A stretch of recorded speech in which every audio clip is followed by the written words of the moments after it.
Will this be the best investment you can make over the next decade? I'm telling you, man, check this out. Check this out. And it's not really contingent on who wins, frankly, but is because, well, let's just show what I'm talking about here. Here we are with What's Up With That. And if you're not subscribed or following What's Up With That, I am a paid subscriber. I think it's like $70 a year. I'm a big fan. Anthony Watts, just this guy's a legend. And this is a guest from, not a lot of people know that. Great website. Mining industry needs $2.1 trillion in new investment to meet net zero demands for raw materials.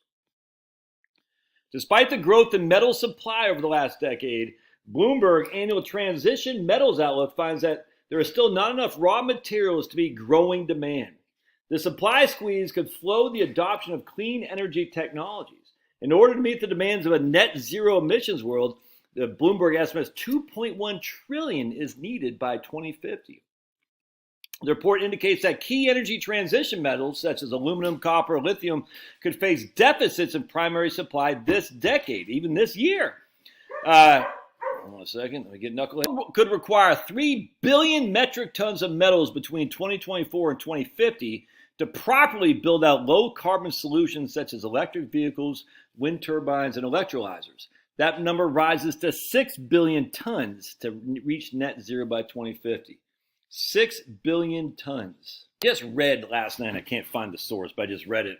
One search term used for under AI takes 11 times the electricity that one search term under Google takes, just regular old Google. So if you want to type in where to vote in Alpharetta, Georgia, that takes 10 times more electricity if you use an AI product than it does on the Google search.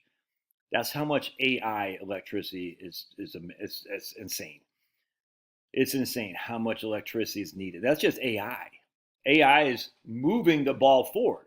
Net zero says, hey, we want everything of electricity. This is just electricity, by the way. This is even total energy use, like transportation costs, shipping, flying, and all that stuff. It's just electricity.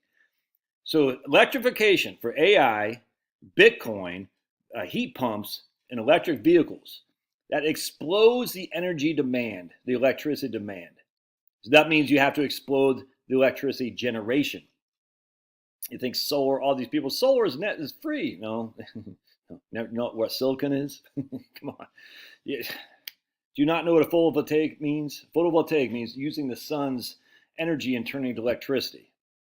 Now, you can use solar thermal to heat your water. You don't need anything. Just got some black tape around some water buckets, you're good to go. But in terms of electricity, you got to turn the sun's energy and make it into electricity. It's called photovoltaic, which means you need a PV panel, a photovoltaic panel, in which to do that. Photovoltaic panels need mining. In fact, I used to work for the Arizona State Mine Inspector, and we used to have this tag for miners. If it ain't grown, it must be mined. If it's not grown, it must be mined. I'll never forget that, because everything comes from the ground, dude. Everything comes from the ground, either by growing it or mining it. So anyway, if we're going to go to this net zero, all right, or not even not, but if we're going to increase we need to increase electricity production. There's just no two ways around that. No, one of the ways, obviously, is nuclear. Nuclear is going to have a big renaissance. You can see this a mile away. But even if we are going to go more to a net zero, which is stupid, carbon dioxide is not a pollutant.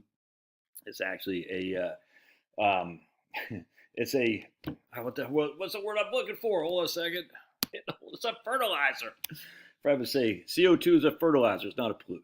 This whole thing's stupid. But anyway, here we are. I mean, who am I? World Economic Forum controls everything. So not them specifically, but that group of people, the globalist mentality who run the whole show. And they, for some reason, think CO2 is evil. I don't understand it. I've never understood it, but whatever. Anyway, point being is we're going to need more mining. So what I did is I looked up and said, what's a mining ETF? And I'm not saying you should buy this.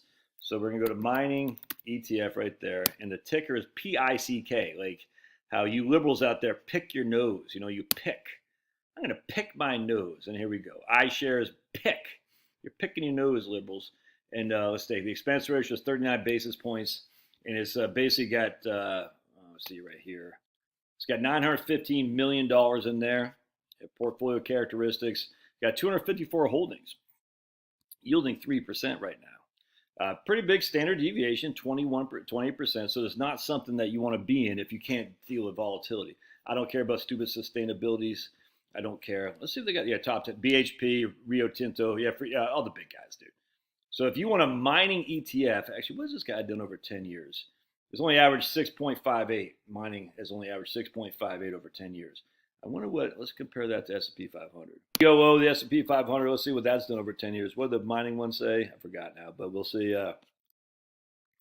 Yeah, basically double that of the mining stocks. Look, I'm not saying I'm going to probably buy some of this for sure. I like to be diversified. I don't like to buy one company. I'm not that risky in terms of concentration. I'll probably put some money myself at pick. So if I'm doing that, you should stay far away. Far away. Go against what I'm doing. But just full disclosure, I'll probably buy some of that probably after this video, as a matter of fact. Because we're going to need more mining. Mining companies, without question, are always going to be in demand.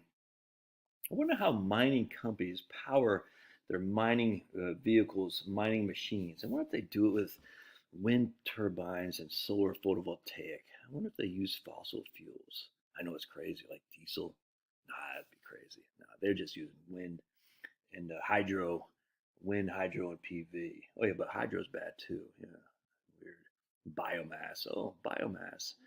You know, cutting down virgin forests in North Carolina and shipping them overseas via diesel engine to England so they can claim their net zero. All right, love your thoughts. I'm not saying you should buy it. In fact, if I'm buying it, you should stay away. Just FYI, just something interesting. We'll see you.